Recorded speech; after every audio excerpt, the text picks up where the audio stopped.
While masked wrestlers aren't as common as they once were, outside of lucha libre, there's still a special attraction, especially when someone unmasks them.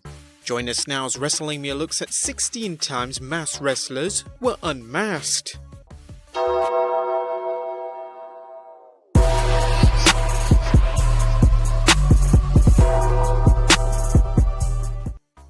Masked wrestlers are a core component of lucha libre as explained by Rey Mysterio. The mask is a very big tradition in Mexican lucha libre wrestling. Probably 80% or more of the wrestlers wear them. One of the greatest wrestlers of all time in the country was El Santo, and even when he died, he was buried with his mask. A wrestler will only lose his mask at the end of a massive feud. If you've been fighting with a single wrestler for a long time, it will come down to that final moment where it is mask versus mask, and eventually, one of the wrestlers will have to unmask themselves. As we'll see, this tradition has not always been honored in the United States, leading to controversial unmaskings. Number 1. Rey Mysterio. Undoubtedly the greatest masked wrestler of our time, and arguably of all time. Although El Santo fans might disagree, Rey Mysterio far exceeded his cruiserweight status, winning the WWE Championship once and the World Heavyweight Championship twice. During his time in WCW, he wasn't booked as well, and at 1999's Super Bowl IX, Rey lost his mask in a hair versus mask match involving the teams of the Outsiders battling Conan and Rey Mysterio. Mysterio was unhappy with the circumstances of his loss, explaining, "I was strongly against it. I don't think WCW understood what the mask meant to me, to my fans and to my family. It was a very bad move on their behalf. The fans wanted Rey Mysterio with the mask, and losing it hurt me a lot. It was also frustrating that it didn't come as the climax to a feud with another masked wrestler, but in a throwaway match. The same thing happened to Juventud and Psychosis, and psychologically wise, it was a bad move by Eric Bischoff. I think the fans understood that I was in a position where I had no option. I either had to lose my mask or lose my job." Rey would don his mask when he debuted for the WWE, holding onto it despite some close calls when opponents such as Chris Jericho tried to reveal his identity, yanking the mask but failing to expose Mysterio's face. Number 2. Kane. The Big Red Machine is one of the few spin-off characters who has come close to matching the success of his inspiration, in this case, The Undertaker. Portraying The Undertaker's brother, the masked Kane evoked foreboding and fear whenever he wrestled. However, things got even more terrifying when Kane was forced to unmask during the 23rd June 2003 episode of Raw in a mask versus title match against Triple H. Incredibly, his unmasking only added to his reputation as a madman, unleashing an even sicker side of his character. In a 2013 interview with the WWE, Glenn Jacobs recalled the events that led to the unmasking. "I felt like I had gone as far as I could with the mask at that point. At the time, the only people behind the decision to remove it were myself and Mr. McMahon. There was no trepidation on my part to lose the mask. The thought on some people's minds were, if it isn't broke, don't fix it. But this created something new for my career. I knew I could do it, and the reaction in the WWE universe was great." Jacobs' comments about the mask didn't show the attraction of masked wrestlers. "I did think the mask adds a lot of mystique, because you never know exactly what I'm thinking." Number 3. The Calgary Kid. The Miz is awesome, a fact Miz fans have known for years, with one of the best examples being when the future A-lister lost a match to John Cena and was kicked out of the WWE in 2009. However, the next week, the cowled Calgary Kid battled Eugene in a contract on a pole match, defeating Eric Bischoff's storyline nephew for a WWE career. The Calgary Kid unmasked, revealing himself as The Miz, and also revealing his new catchphrase, "The winner of this match, The Miz, and I'm awesome!" Number 4. The Blue Blazer. After a successful run in Calgary Stampede Wrestling and New Japan Pro Wrestling, Owen Hart signed with the WWF, working under a mask as the high-flying superhero character, the Blue Blazer. Despite his talent, the Blazer eventually served largely as enhancement talent. He departed the WWE after WrestleMania 5, sometimes working as the Blazer and other times as Owen Hart. Hart would don the mask for a mask versus mask match against Mexican superstar El Canek, losing his match at a Universal Wrestling Association live event in 1991. Hart would return to the WWF without the mask, but would don it again shortly before his tragic demise at 1999's Over the Edge pay-per-view. Number 5. Kalisto. Prior to his run in WWE, Kalisto worked in a number of promotions, including Dragon Gate USA. In 2009, Kalisto challenged Open the Freedom Gate champion Johnny Gargano in a mask vs title bout at Evolve 22, coming up short and losing his mask. Kalisto wears his mask in the WWE, a sign of how luchadors have relaxed their former ban on wearing masks after being unmasked. Number 6. Sin Cara. George Arias temporarily assumed the masked identity of Sin Cara when the original Sin Cara, Luis Alverde, was suspended due to a wellness policy violation.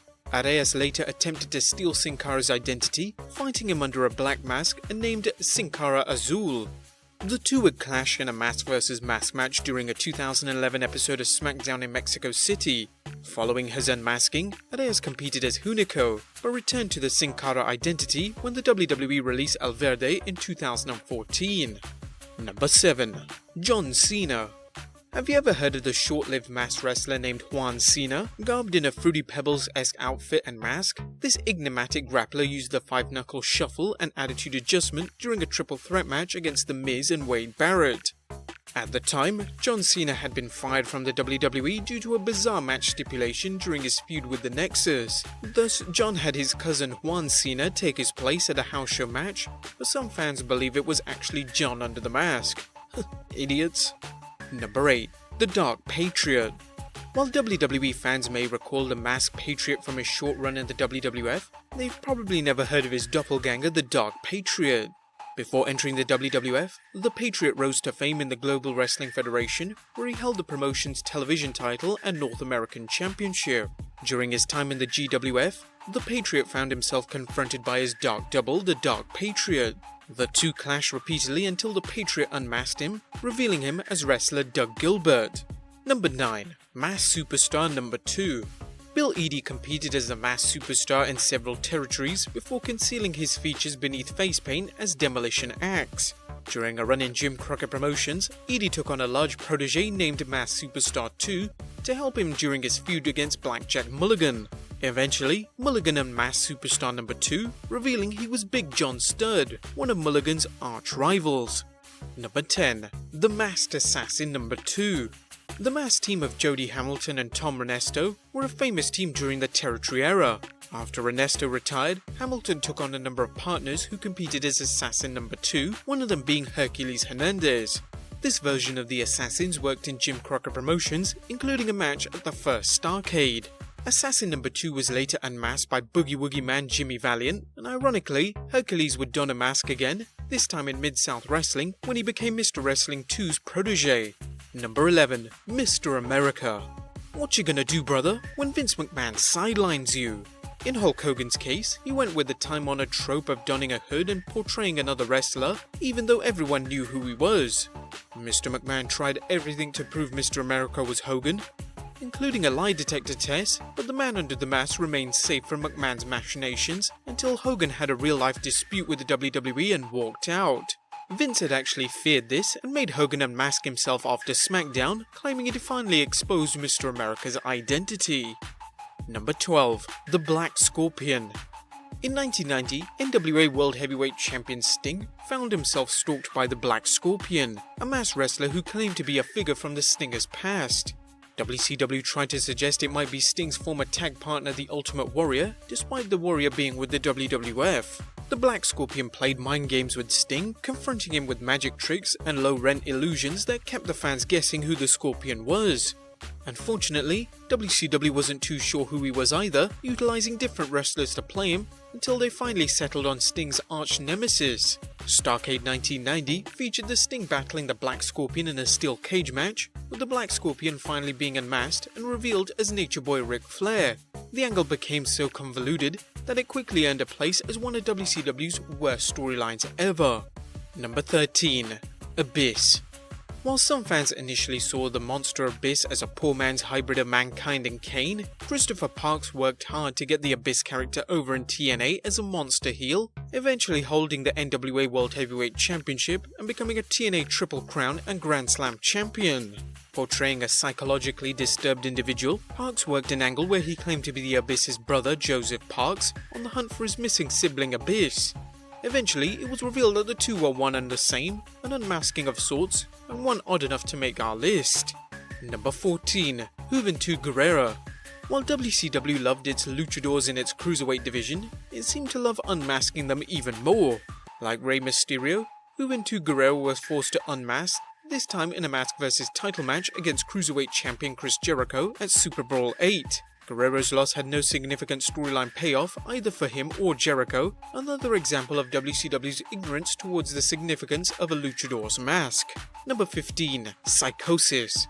Psychosis was another casualty of WCW's no mask, no problem policy, with the talented masked man losing his mask 2 times, first at a house show to Rey Mysterio Cena in Mexico, and the second time against Billy Kidman during an episode of Monday Night Nitro. And number 16, Doom. The masked menaces collectively known as Doom strong-armed WCW's tag team division under the guidance of Woman following their debut at 1989's Halloween Havoc pay-per-view. By February 1990, however, Doom was losing steam and dropped a mask versus title match to the Steiner brothers at Clash of Champions 10, revealing themselves as Ron Simmons and Butch Reed. They continued wrestling without the masks as Doom, this time under the guidance of Teddy Long. But there you have it guys, 16 wrestlers who were unmasked. Be sure to leave your comments down below, subscribe if you haven't already, follow us on Instagram and Twitter, and I'll see you next time with some more wrestling content.